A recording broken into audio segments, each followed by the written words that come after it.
I'm me, you're you, and this is Wiggly's Book Club, episode 33.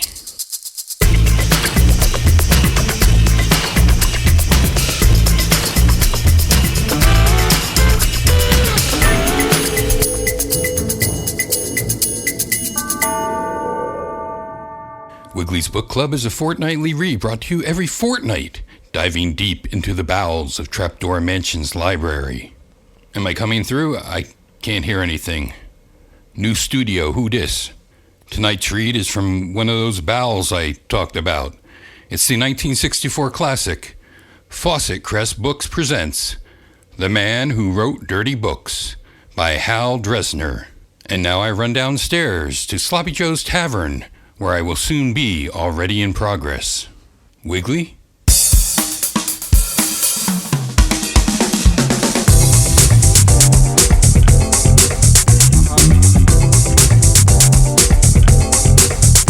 Leader number 190038. Okay. I knew I shouldn't. Today I'm just recording with my phone. Yeah. Oh, better open this up. So today I'm going to have a drink out of the Budman Stein. And I'm looking in here, and I think it's from the 70s maybe. And, hey, well, this is kind of fitting. I can't find my Stella, so I'm just going to actually have Bud Light Lime. That's all I could find in the... That's all I can find in the refrigerator. So I think I should put 100 proof whiskey in here before I try to... I'm going to do it. Anything for the ratings. I know this will definitely get the ratings. It stinks. It smells like old in here. All right, Bud Man. Here we go. Good Lord. Oh, let's take a sip. Oh, my God. I can't believe it.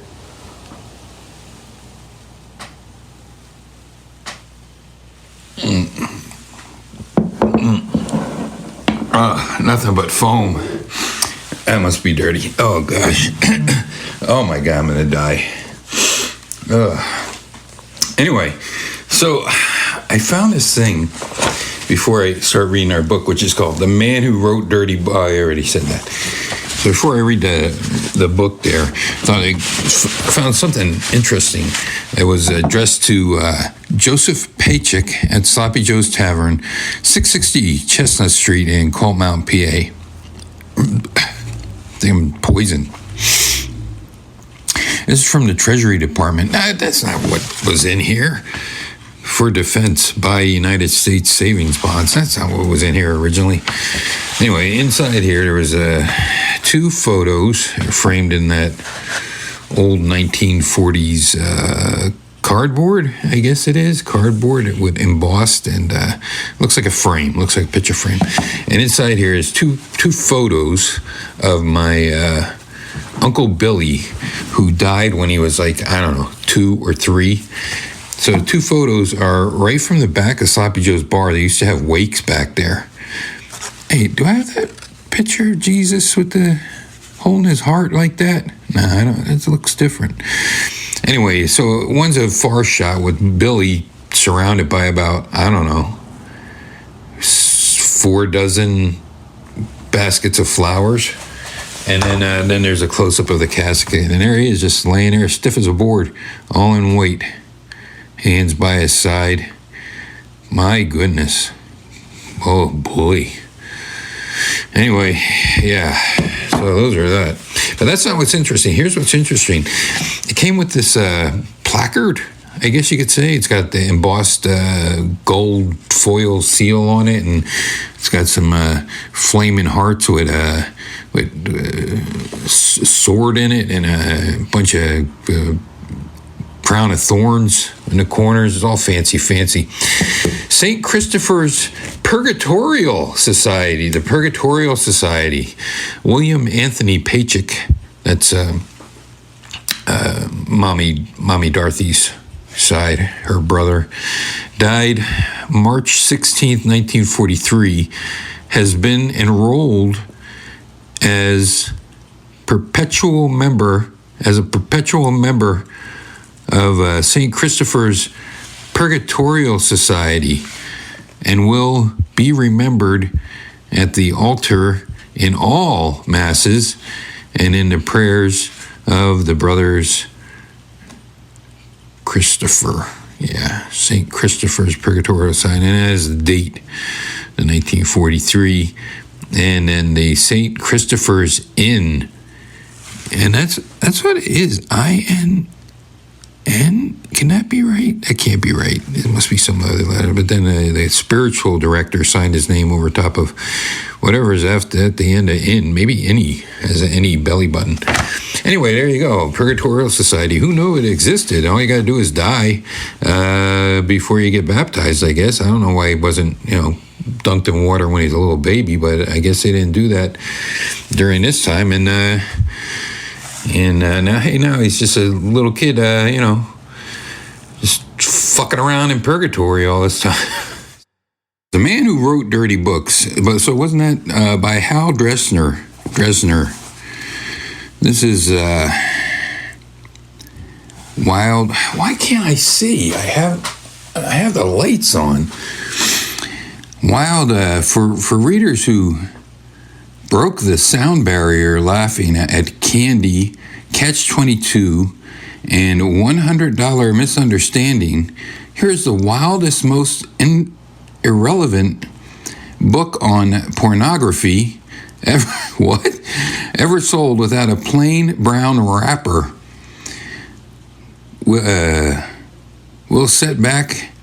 I know why. Because I had my newer glasses are destroyed just from cleaning them so much that I had to go back to my last prescription. Well, sit back and oh my God, I can't see. I wonder if it's my new Sloppy Joe's Tavern sign. How am I doing on time, by the way? I can't see a thing. The thing turned off. Let's see.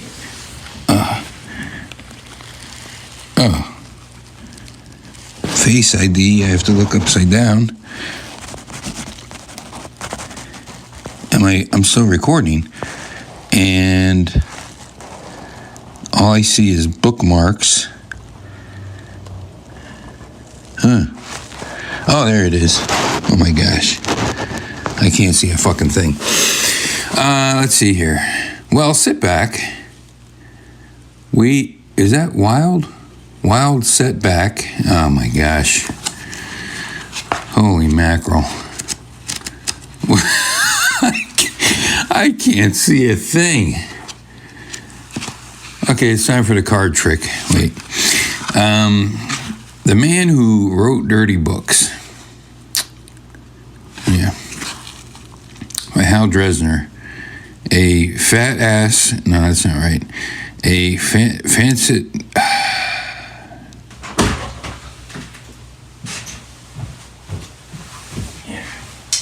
All right, found a flashlight here.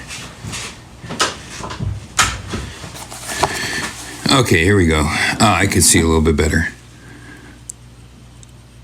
We'll sit back. The late Dr. Kinsney and his researchers, 50 years, says the Cincinnati Enquirer, wild, ridiculous, funny, says the Chicago Daily News, an irreverent view. Did I say irrelevant before? Oh my gosh, that's foam. An irrelevant, this is great, return to the mic. An irrelevant view of pornography, says the New York Times. A hilarious romp, says the Cleveland Press, and uncommonly entertaining, says the Oakland Tribune. Fawcett World Library. And it's got a picture of a guy, and he's smiling, sitting on a bunch of books. 4. Now, I only read that he wrote 3. Candy, Catch-22, and $100 Misunderstanding. Maybe this is the 4th. These are hardcover, though. So he's sitting on there, and he's got a tiny little girl in his hand, and she's naked with a ribbon on her bow on her head, and that's also the front page. Oh my gosh! I'm going to angle this light. This is a nightmare. Okay, April 14th, 1966 is stamped on the inside. Oh, I just ripped it. Fawcett Crest Book, Fawcett Publications, Inc., Greenwich, Con, member of American Book Publishers Council, Inc. Oh my gosh. Welcome back, everybody. I'm going to try a little bit more of this Budman. Here we go. Oh, the head has settled. Oh, God.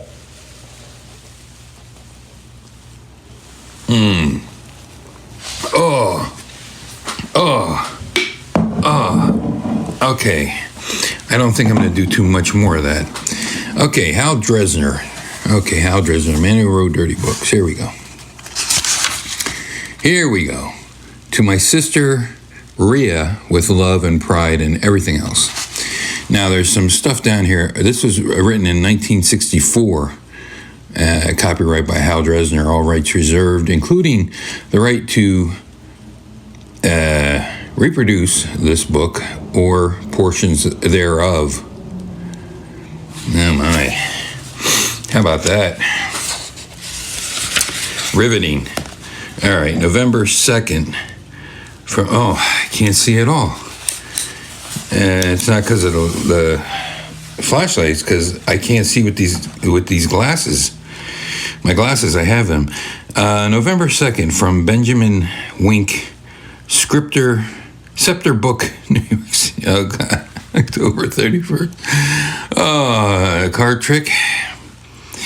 Dear Muse, just a note to forward the enclosed letter. They can say what they want like about Scepter, but they can't say we open mail to our writers. Hope it's good news. Boy, I sit here at my desk and the pages of my calendar blow off like in the movies. Today is October, tomorrow's November, then it's December, and this guy is good. And time to set up your new book. When can we expect it? This flogged flesh is is moving fine, although it's too early to tell. But I know, Ackham, by the way, but I know it will do well as damned by desire, or bear with me. You've got something that makes the others look like the hacks they are, and your readers know it. I was talking to someone from K&G, and he said, Guy LaDouche. He can't keep you in stock fast enough. And don't think it's just... What am I reading? Don't think it's just... Is this just a forward? Let's see. Let me move ahead. I think that's just a forward. Let's see. Guy LaDouche. Maybe not. No, November 1st. Oh my. This is a memoir of sorts. I can't hold this and hold that. This is a bunch of letters. Oh. Let's go to November 5th from Benjamin Wine. Dear Muse, just a note to forward an enclosed letter which came today. Looks official. Did you get my note with an enclosed letter I sent a few days ago? How's the new book coming? Any title yet? We're starting a new Americana series. Bill has already finished Manhattan Madame, and Larry signed up for Bible Belt Bawd. Bible Belt Bawd.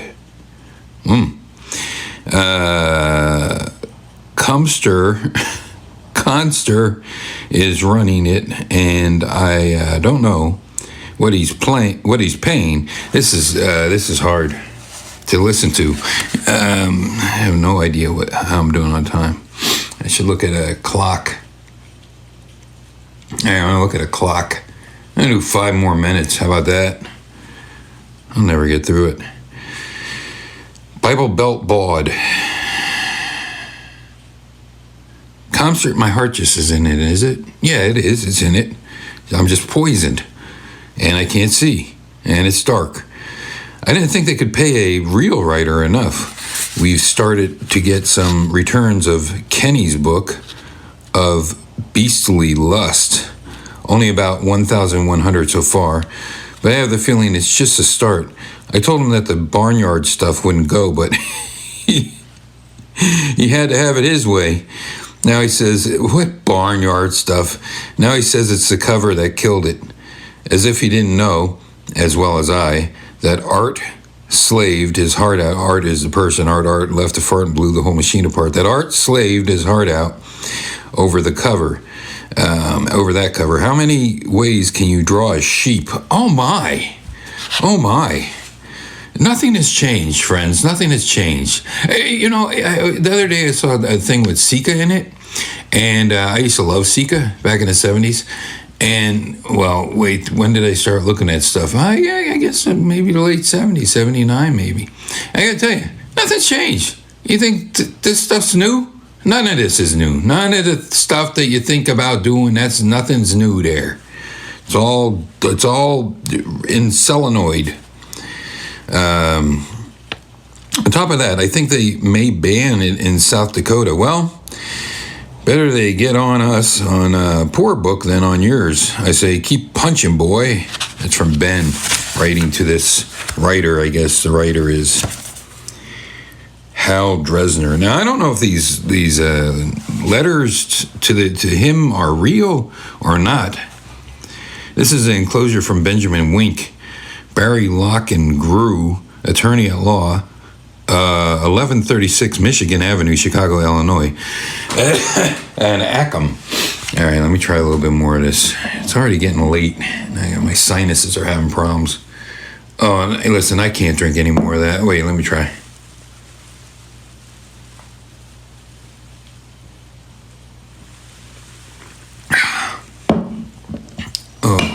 Oh boy. Oh boy. And it goes on. Oh my God. Mr. Guy LaDouche, care of Scepter Books. Okay, so they're writing to Guy LaDouche.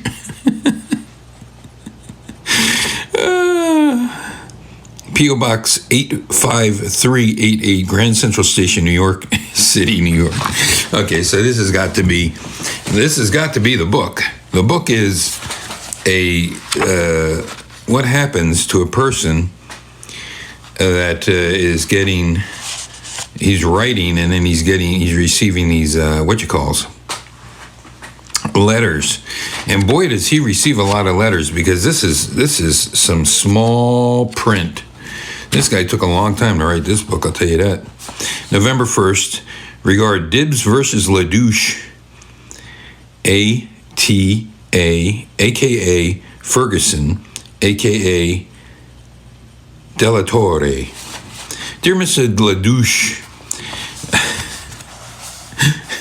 Captain LaDouche, Captain Douche.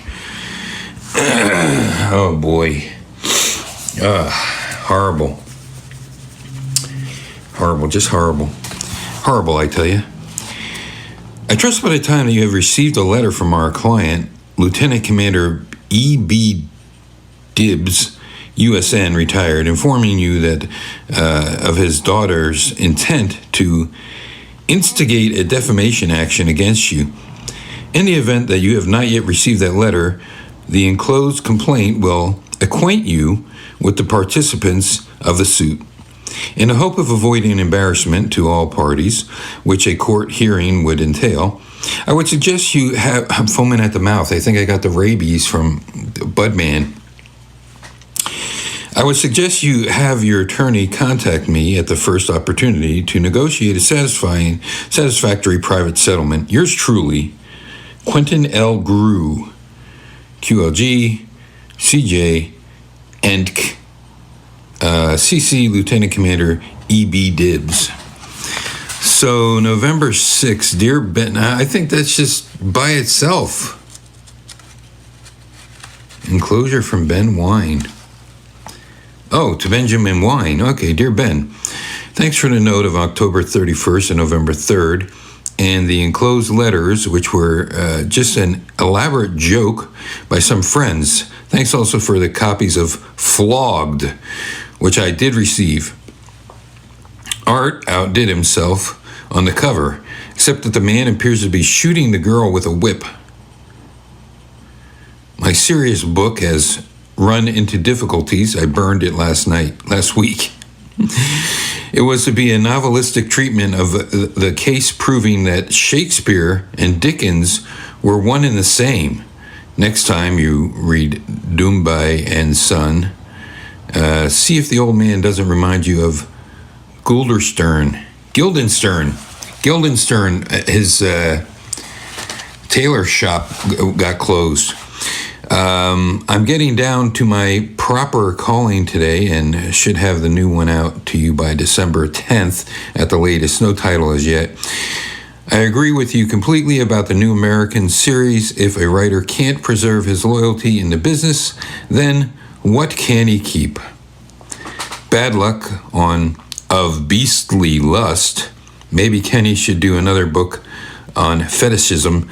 I thought Fashions was one of the finest, all the best from Mace.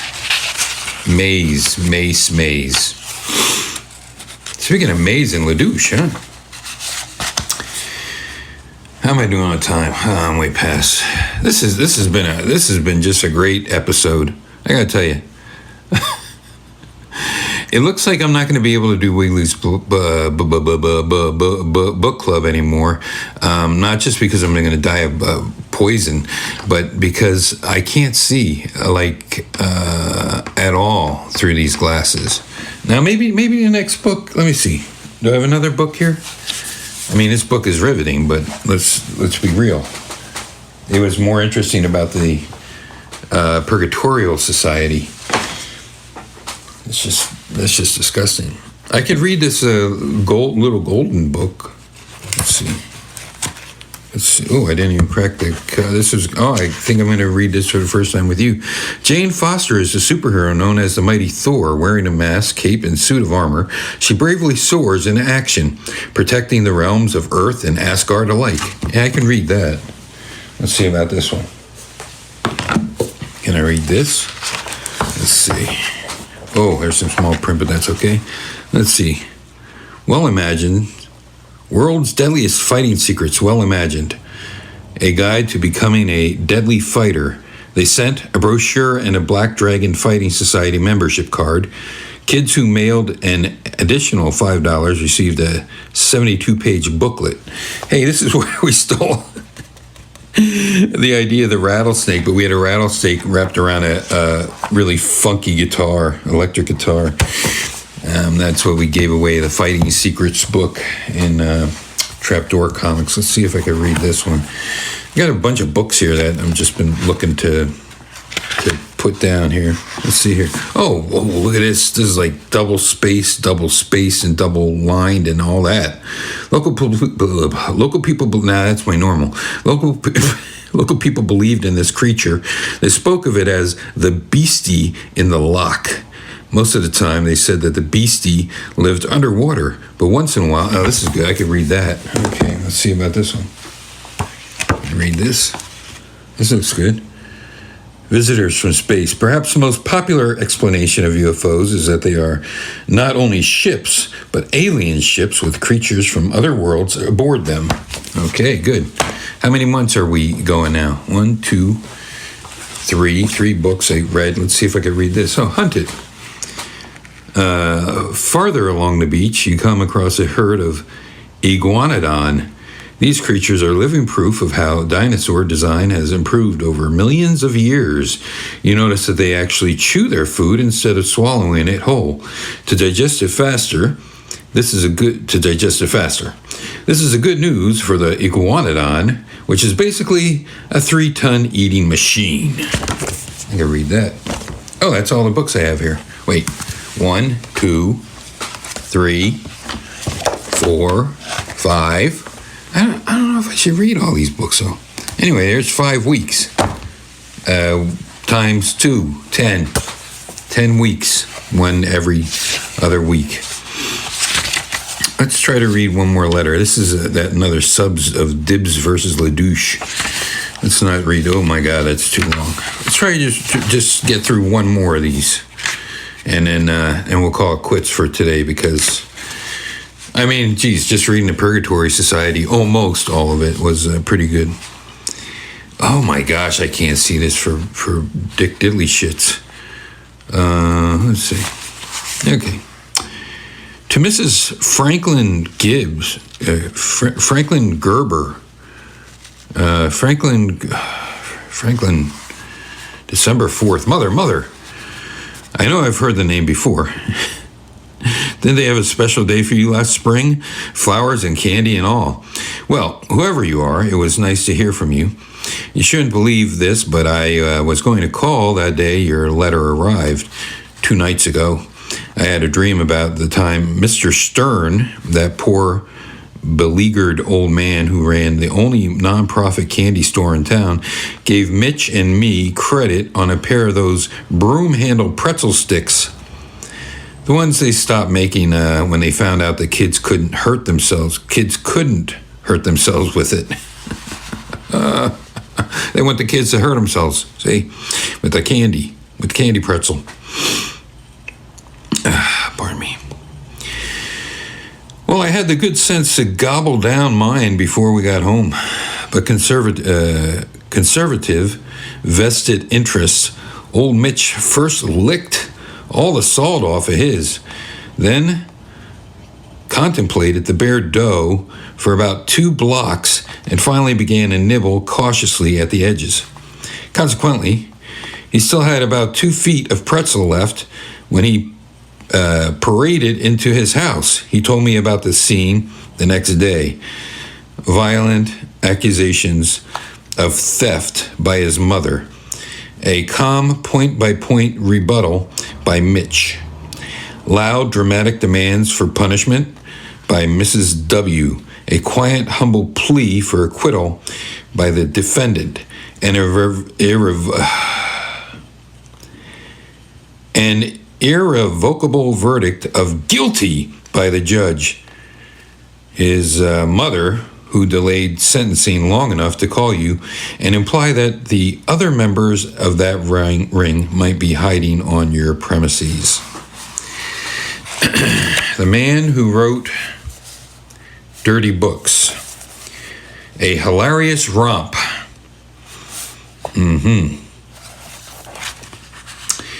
Well, I don't think this started romping at all. And again, I can't read, and I can't see, and all that stuff. Well, that's, some people would say that's a book. Doesn't really have a beginning, middle, or end. It's just sort of shaped like a book, and evidently is hilarious. Sorry, everybody. You know what? This just makes the other episodes much better. Back to me upstairs. Let me turn this thing off. How do I get to that?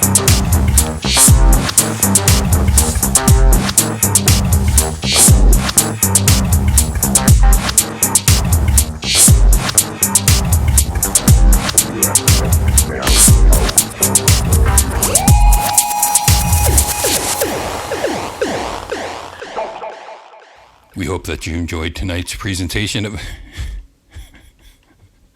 I just want to apologize again. Anyway, that was The Man Who Wrote Dirty Books. If you want to buy a copy of The Man Who Wrote Dirty Books by a Fawcett Crest Code book production, what are you, a nut or something? Wherever paperbacks are sold. For Wiggly and all the staff at Wiggly's Book Club, we bid you a fond read. I forget to go home for this. And fond reading I remember. RIP. Reading is fundamental.